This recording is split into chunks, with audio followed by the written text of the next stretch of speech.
देखो जो दीदा इब्रत निगाह हो, सुनो जो गोश नसीहत नोश हो। ये सियासी नाबलद है, ये ना तजुर्बाकार है, इसे सियासत नहीं आती। इसे तो जनाब ये नहीं पता कि वार स्ट्रेटेजी क्या है, किस तरह किसी मुखालिफ को जवाब देना है। ये तो नोआ मौज है, ये क्या करेगा, ये जज्बाती है, ये जनाब जोश में है, ये कुछ नहीं कर सकता। यही सब कुछ हुआ था 1412 हिजरी ईस्वी। में पैदा होने वाली एक लड़की जॉन ऑफ आर्क के साथ, जब उसने 1428 में चार्ल्स हस्टम को अप्रोच किया और उसने कहा कि जो 100 साला जो जंग हमारी ब्रिटिश साम्राज्य से अंग्रेजों से चल रही है और उस पर फ्रांस है जो वो हमेशा से डिफीट का शिकार रहा, शिकस्त का शिकार रहा और मजालिम सहता रहा। उसने ये कहा कि मैं जनाब इसको कुछ कर सकती हूँ, मैं इस अंग्रेज साम्राज्य से जान छुड़वा सकती हूँ। एक चरवाहे के घर में पैदा होने वाली एक आम सी लड़की जॉन ऑफ आर्क, उसको तो पहले तो जनाब चार्ल्स तक जो फ्रांस का वो वली अहद था, उस तब तक पहुंचने के लिए तो जनाब उसको कोई उसकी आवाज नहीं सुनता था। ये तमाम चीजें उसे ये कही जाती थी कि वो तो जज्बाती है, नो आमोज है, और उम्र उसकी उस वक्त सिर्फ 17 बरस थी 1428 में। खुदा खुदा करके उसने एक और तरीका अपनाया और उसने कहा कि जनाब मुझे तो बशारत हुई है सेंट मिकाइल की, सेंट कैथराइन की, और एक और सेंट की जनाब, मुझे तो वो बशारत हुई है। उन्होंने कहा कि जाकर के फ्रांस के चार्ल्स को मिलो और बताओ कि अपने मुल्क को अंग्रेजी साम्राज्य से छुड़वाना है। 1428 में जब जॉन ऑफ आर्क ना तजर्बेकार, सियासी ना बलद, जज्बाती, जोशीलापन, वार स्ट्रेटेजी जिसे नहीं पता, जिसे पॉलिटिकल अफेयर्स नहीं पता, ये ताने सहने पड़ते थे। फिर वो लड़की वो जनाब पहुंचती है चार्ल्स के पास। फिर चार्ल्स चार्ल्स की तरफ से और उसके तमाम मोतमदीन की तरफ से इंतहाई जग हसाई हजीमत का सामना उठाना पड़ता है। उसे टेस्ट देने पड़ते हैं अपने बहुत किस्म के, और कहा यह जाता है कि उसे एक वर्जिनिटी टेस्ट भी उसका हुआ, उसे ह्यूमिलिएट करने के लिए।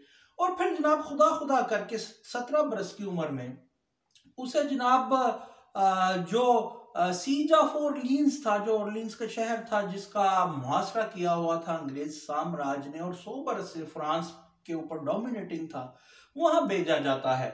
ये 1429 की बात है और 17 साल ना तजर्बेकार, सियासी ना बलद और जंगी हिकमत अमली से कि दुश्मन को जवाब किस तरह देना है उससे ना आशना के ताने सुनने वाली एक आम और जज्बाती होने के ताने सुनने वाली, एक खड़ मिजाज के ताने सहने वाली और 100 सोबतें और टेस्ट दे करके आने वाली को भेज दिया जाता है।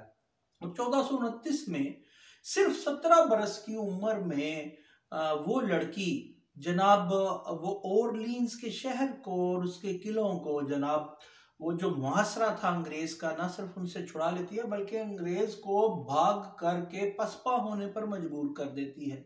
फिर ये फतूहात का सिलसिला जारी रहता है उसका।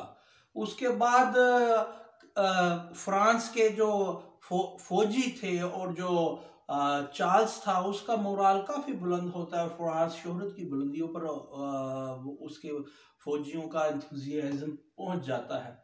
उसके बाद जब चार्ल्स की ताजपोशी की जाती है तो जॉन ऑफ आर्क उसके साथ ही होती है। अब कुछ चार्ल्स को भी प्रॉब्लम होती है कि ये तो बहुत ज्यादा शोहरत पा रही है और उसके जो मोतमदीन थे वो कहते हैं कि जनाब ये तो आपसे ज्यादा मशहूर हो गई है ये लड़की, तो इसको जनाब इसको जरा हटाएं। और वो क्या करते हैं कि ड्यूक ऑफ बरगंडी जो उसे एलाई बना लेते हैं, जो अंग्रेजों के एलाई था फ्रांसीसी, और उसकी पेशकदमी जॉन ऑफ आर्क की रोक दी जाती है। अब वो होता क्या है, इसी दौरान जनाब बरगंडियंस के साथ मिलके कुछ फ्रेंच जिसके एहसान अजीम तले पूरा फ्रांस दबा था, उसको जॉन ऑफ आर्क को गिरफ्तार करवा दिया जाता है। उसे कहा जाता है कि तुम अपने मौक़िफ़ से पीछे हट जाओ, मगर वो नहीं हटती और उसको कैद कर दिया जाता है। कैद कर दिया जाता है और उसके बाद जनाब उसका एक ट्रायल किया जाता है कलीसाई अदालत में, और वो बिशप पॉप उसका ट्रायल करते हैं। उसे कहते हैं ये बातिल है, ये फासिकुल उलूम है, ये जनाब जादूगरनी है, ये साहिरा है, ये जनाब कुछ भी नहीं है, सियासी नाबलद है, ये सब ड्रामाटाइज इसने किया है जो भी हुआ है। और उसको जनाब 30 मई 1431 में जिंदा जला दिया जाता है। ये उसका जो ट्रायल किया जाता है, उस ट्रायल के ये जवाब में ये सब कुछ होता है। उसके बाद क्या है जी, उसके बाद होता ये है कि 1456 में उसका ट्रायल दोबारा रीओपन किया जाता है, इन्वेस्टिगेट किया जाता है, और ये भी कलीसाई अदालत की तरफ से किया जाता है। और फिर उसमें माना जाता है कि जो हमने ट्रायल अदालती पिछला हुआ था उसमें बहुत से एरर थे और ये गलत था, और उसको जनाब एक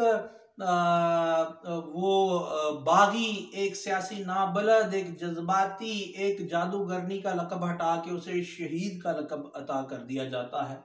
और उसके बाद फिर 1920 में फिर पॉप की जानिब से कलीसाई रोमन कैथोलिक चर्च की जानिब से वो ट्रायल उसका रीओपन होता है। तो रियलाइज किया जाता है कि जनाब वो सिर्फ शहीद नहीं है, बल्कि वो जनाब उसे लक़ब दे दिया जाता है कि वो एक वलिया थी, वो एक वली थी, एक सेंट थी। और 30 मई को जनाब उसका फेस्ट भी मनाया जाता है, उसका दिन भी मनाया जाता है आज तक। ये है वो जनाब हकीकत अहवाल कि जो तारीख जिसे कभी माफ नहीं करती, कि जिसे कल सियासी नाबलद, जज्बाती, कम उम्र, नो आमोजना तजर्बेकार कहा जाता था, वो क्या क्या फतूहात करती है और उसको उसका रिटर्न क्या दिया जाता है, उसको जिंदा जला दिया जाता है। और कहा यह जाता है और करीने क्यास है कि उसको जिंदा जलाने से कबल उसके साथ रोज अंग्रेज जो फौजी थे वो ज्यादती का निशाना बनाते थे। फिर जादूगरनी कहा जाता है, फिर जनाब वो ये कहा जाता है ये हज़ियान बकती थी, ये दीन के खिलाफ है। और फिर उसको 1920 में राहबा और एक सेंट, एक फरिश्ता और एक वलिया तस्लीम किया जाता है। तारीख देखो जो दीदा इबरत निगाह, सुनो जो गोश नसीहत नोशो, तारीख कभी मुआफ नहीं करती। और मगर ऐसे लोगों के साथ जो एहसान अजीम करते हैं मुल्कों पर, ये होता ही आया है, ये भी फितरत इंसानी है। और ये भी फितरत इंसानी है कि उसकी शोहरत से खाइफ होकर उसके साथ ये सब कुछ होता है। और जब उसे मार दिया जाता है तो उसके बाद वो ट्रायल भी रिविजिट होते हैं और कहा जाता है गलत हुए थे। और उसके बाद जनाब उसमें उसे टाइटल दिए जाते हैं, उसे नवाजा जाता है, उसे शहीद भी कहा जाता है, उसे वली भी कहा जाता है। और पाकिस्तान में भी ऐसा ही कुछ माजी करीब में हुआ है कि जो जुल्फकार अली भुट्टो जो था उसे शराबी कहा जाता था और उसके बाद उसे आज वली बना के पूजा जाता है। और आजकल के जो हालात है उसकी बहरहाल इस सारी कहानी के साथ मुताबिकत नहीं, मगर ये जरूर है कि तारीख आपको कभी मुआफ नहीं करती। भले आप जिंदों को पाबंदे सलासिल करें, उनके ट्रायल करें और उन्हें जनाब आप लादीन ठहराएं, अगर मुल्क की सालमियत के खिलाफ काम करने वाला ठहराएं, तो तारीख बाद में आपके चेहरे नंगे जरूर कर देती है। मगर ये इंसानी फितरत है जो जिंदगी में कोई नहीं मानता और मर के टाइटल जरूर मिलते हैं, मगर मर के टाइटल तो मिल जाते हैं, मगर जो टाइटल देने वाले हैं उन्हें क्या टाइटल मिलता है ये भी तारीख बताती है। और ये सदियों से इस तरह है, 1412 हो या 1214 हो या 2024 हो या 2023 हो या 1970 हो या 1979 हो, तारीख आपको कभी माफ नहीं करती।